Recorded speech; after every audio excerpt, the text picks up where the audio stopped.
नमस्कार, माझं नाव योगेश जनार्दन चिले. मी महाराष्ट्र नवनिर्माण सेनेचा प्रवक्ता आहे आणि पनवेलचा शहराध्यक्ष सुद्धा आहे.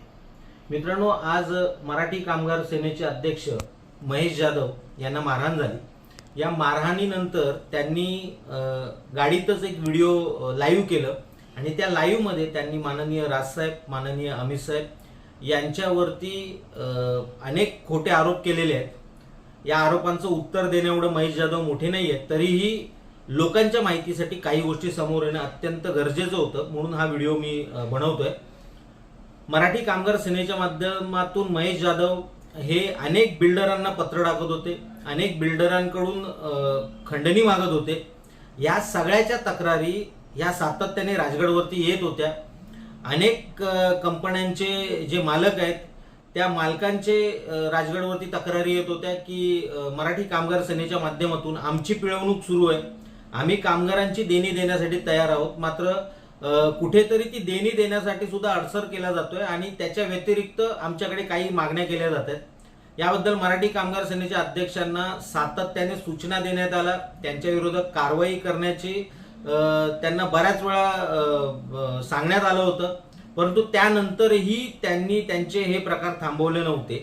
आज पक्षाच्या कार्यालयामध्ये अनेक कामगार आले होते. त्यांचं तेच म्हणणं होतं की महेश जाधव यांना आमच्या समोर बोलवा, आम्हाला त्यांच्याशी बोलायचं आहे.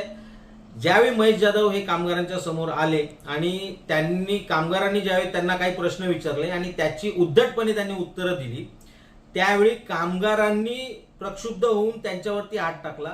महेश जाधव यांना माननीय अमित साहेब यांनी बाजूला केलं, त्यांनी त्यांना वाचवलं, तिथून कामगारांपासून वेगळं केलं. यानंतर सुद्धा महेश जाधव जर त्यांच्यावरतीच आरोप करत असतील तर याच्यासारखी दुर्दैवी गोष्ट नाही. ज्यांनी तुम्हाला घडवलं, ज्यांच्या जीवावर मोठे झालात, त्यांच्याबद्दल खरं तर असं महेश जाधव यांनी बोलायलाच नाही पाहिजे होतं. याच्या पुढे सुद्धा जर तुम्ही राज ठाकरे किंवा अमित ठाकरे साहेब यांच्याबद्दल जर काही बोलणार तर त्याचे परिणाम असेच भोगावे लागतील. आज कामगारांनी मारलाय, उद्या महाराष्ट्र सैनिक चोपून काढतील.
आमच्या साहेबांना